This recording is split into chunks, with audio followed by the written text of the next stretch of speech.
A breaking news is coming in a sting operation. One of the cabinet ministers of Maharashtra, the state government, Nawab Malik, he has said that Arnab Goswami, who is the editor-in-chief for Republic TV, he might commit suicide. Now, it's a very strange declaration coming in from the cabinet minister, even if it was caught on a sting operation, because suddenly it takes us back to the memory of Sushant Singh Rajput. Remember how there was a video going viral where Mahesh Bhatt, who was in the news after the suicide of Sushant Singh Rajput, he said, and this is before June 14th, that Sushant Singh Rajput may commit suicide. And often we've seen this is always a pretext to something bigger, something sinister that happens.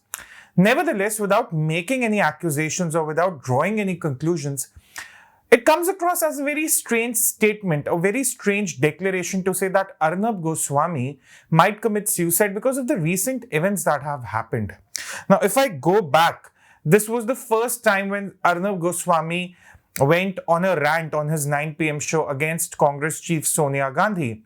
What followed then was an attack on Arnab Goswami, where again he recorded a video, perhaps from his parking, talking of that he won't be bowed down, that Congress youth workers can attack him, but he would go on with his coverage. That was the first instance. The second instance was when he went against Uddhav Thackeray and he was called in by the Mumbai police for serious investigation. Then it was the question of the BARC ratings, where it was said that BARC had registered a case against Republic Channel about the entire TRP business. I've done a video on this with my co-worker Anushka. I'll put a link of that in the description for you to watch. But that was another controversy. And very few days ago, I think perhaps it was just last week, Republic's executive editor, consulting editor rather, Pradeep Bhandari was detained by the Mumbai police, and he was forced almost to unlock his phone and show them the media files perhaps he was recording. Now, these are the instances that have happened since the last few months. We've done a number of videos on those and to discuss why threatening the journalistic ethos of Republic is not right. But what has happened today is taking a step in a very, very wrong direction. If looked at in a certain way, it comes across as a direct threat being made to the anchor, it would be wrong to say one of the most famous. He is the most famous anchor right now in the 9 p.m. segment. So this is what we want to discuss today, that the threats being made against Republic Channel. Is this the end of journalistic freedom in India? Is the press freedom subject to the state government or the central government in India? Now, there are three aspects I want to take up, rather four aspects I want to take up. The first one is Republic's political ideology. Now, US is going to vote another fortnight or so. Everyone knows that there are channels, the likes of CNN, which side with Joe Biden. There are the likes of Fox, which side with Donald Trump. So the idea of neutrality of news channels, it's no longer very acceptable. It's going on. Every news channel, every news network now has a side, and they very well flaunt it as they might, because it's a democracy, it's a free country. So the news channels can pick and choose. I won't go into the morality of it, but this is what is happening. It is what it is. The news telecoms have picked the side, and that is why it's best for the audience to choose which channel they want to. Some might agree with Arnab Goswami. They might want to watch his show. Some might not. So to attribute all these attacks, all these sinister threats, all these pointless investigations by the Mumbai police as to the political ideology of Arnab Goswami is very, very wrong. Because tomorrow, if a state government comes into play, let's say a Fadnavis government comes in Maharashtra, it comes back in Maharashtra, would it be right for it to summon the likes of other news anchors which cheer on Uddhav Thackeray even though he has no achievements? So it sets a very wrong example to take an anchor seriously or take an anchor's freedom seriously by virtue of their political ideology. That's the first aspect. The second aspect is, why are other news channels silent? Now, I remember once NDTV was penalized over something. They were supposed to be on a one-day blackout. They couldn't broadcast news for one day.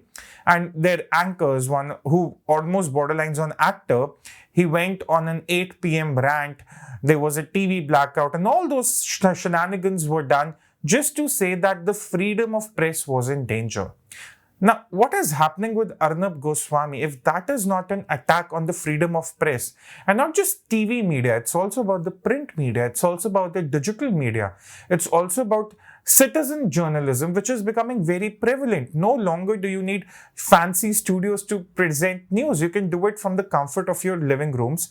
What about the freedom of that? And why are other news channels silent? This is one very disturbing element. When the BARC investigation came out, when the press conference was held by the Mumbai police, other news channels were cheering on the Mumbai police. They were trying to put themselves forward as holier than thou. They were trying to say that we are the torch bearers of morality, when it is not true. Their inclinations towards a certain party are very much visible. They flaunt it as any republic or any television channel might. But why are other news channels silent on the atrocities being melted out to Arnab Goswami? That is one very important question. Is this a collective attack against Arnab Goswami for the political ideology he stands for? Are we saying that if television news channels are to exist, they cannot confront or they cannot follow a right-wing ideology or a center-right ideology? Is that what we are talking about? The third aspect is what kind of precedent it sets for the future.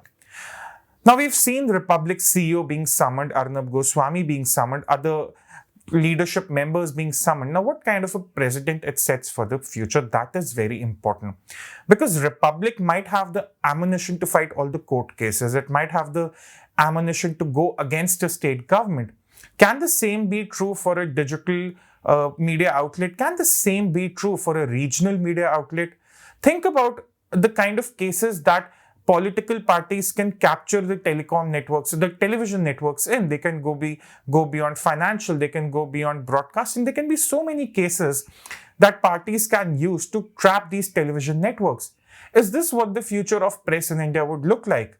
And if it's happening to one channel while the other channels are silent and some even cheering it on, are other channels suppressing democracy or freedom for one channel? Is this the kind of freedom we are going to witness in India?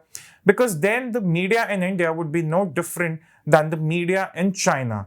It will just be a parrot for the central government or the state government or whoever holds the greater influence in the ecosystem. That is going to be another problem. And the final aspect, who really wins in all this?